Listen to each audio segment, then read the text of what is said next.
Now, there's actually a little bearing in here as well. I want to make sure you get a bit of grease in there.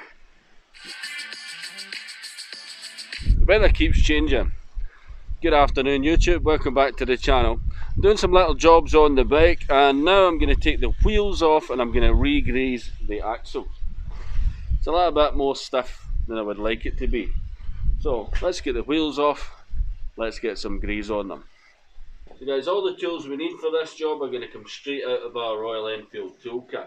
Now, if you've watched the channel, you'll have seen me change tyres and stuff in the past, so you'll have seen how to do that. It's very straightforward. We'll take the back wheel off first, get it re-greased, put the wheel back on, obviously lubricate and clean the chain and all that stuff. Then I'm going to prop up the bike. Once I've greased the axle on the front wheel, we're going to have a look at the head bearings on this bike. Now obviously that's too much for one video, so I'm going to be breaking this down into separate videos. So let's get the back wheel off. So of course guys, first job, we're just going to loosen off this big nut. Now the axle itself will start to spin, so you want to get a screwdriver just to hold this on the other side.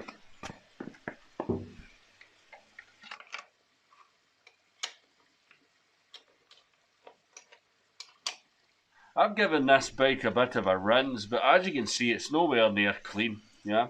Now the whole point of this, guys, is when I'm taking this off, I'm not just lubricating everything, I'm going to be cleaning everything as I go. Give the bike a real good, proper deep clean. Once we knock that through, I'm just going to pull that through. Now you can see, it's still a little bit sticky, but this grease is getting old now. Yeah, so I want to just get this out and get it replaced. So guys, as we move the wheel, we can take the little bearing out. See how much corrosion this has got just in the last week, sitting up here in this salty air. Now very, very soon, I'm going to be looking at replacing these sprockets. Anyway, they're nice and loose. I've got the chain hooked up around the swing arm, and I can now get this out. It's a good idea to check how much, if any, sort of free play there is on these rubber lugs. Make sure they're not overly worn. So whilst we're here, we may as well just get this sprocket cover off as well. We're going to have a look at it, give it a bit of a clean as well, and then we'll retorque these bolts. Probably a bit of anti-slip on them and get them back on. Now guys, you don't need to do this every week, but it's a good idea to do it regularly. See, when you take your sprocket cover off, you see how much grit and stuff is collected up in here. Same up in here. So whilst I'm doing all of this, I want to get this nice and clean. Get all of that muck out of there. Of course, it doesn't need to be immaculate. I'm just going to get the worst of that off of there. Now again, a lot of that accumulates, it gets really sticky. I'm just working my way around here with this little brush, you know, some little parts cleaner, and I just want to get the worst of that grime out of there, yeah. And as I go around here, I'm going to be cleaning up every area that I'm working on. I'm especially interested in getting that salt off. Yeah. Just been lubricating with WD-40 as we go along, and that just keeps it nice and loose.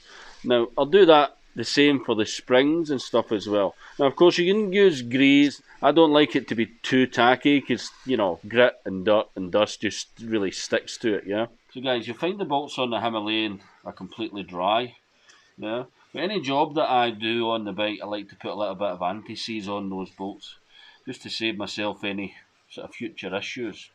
Now you can use copper slip.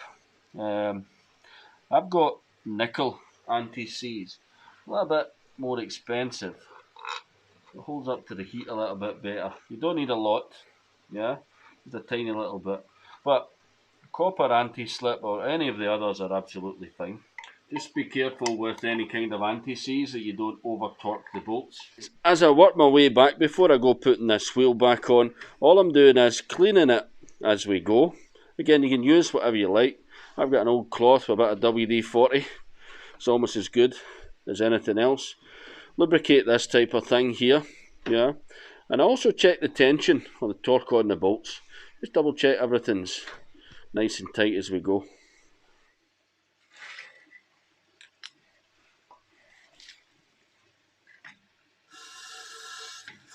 All I'm doing now is giving the sort of caliper housing a bit of a clean. Again, be careful with it. You don't want obviously any lubricants all over this. And at the same time, you need to be careful with the hoses, and the ABS sensor. So that's me giving the bike a bit of a clean from the front sprocket back. I've just been cleaning the back sprocket and stuff here as well. Now, when you're looking at something like an axle, the problem with putting these in, you put some grease on it, inevitably as you push that through, the grease gets pushed and squeezed out one side. Yeah. But so what I like to do is I like to put grease inside the hub itself, the wheel hub itself, on both sides, and then you can kind of work that through, work it back and forward, and that'll grease the entire axle for you. Ordinarily at this point I would then be cleaning and lubricating the chain, dropping the bike off the centre stand and just checking the tension, making sure the wheel alignment's right. Now I've done that on other videos, guys, so I'm not going to repeat it as such. Put little links up here if you want to have a look at how to do that. So we've got the bike propped up and I've loosened off this locking bolt here. As I take this apart, I'm going to give it a little bit of a clean up as I reassemble it. So you can see this is wet, guys. This is Deblock. It's a little bit like WD-40 but better. Some of these pins and stuff are extremely tight. Now these ones don't need to come out all the way. I just want it loose enough that I'm able to remove.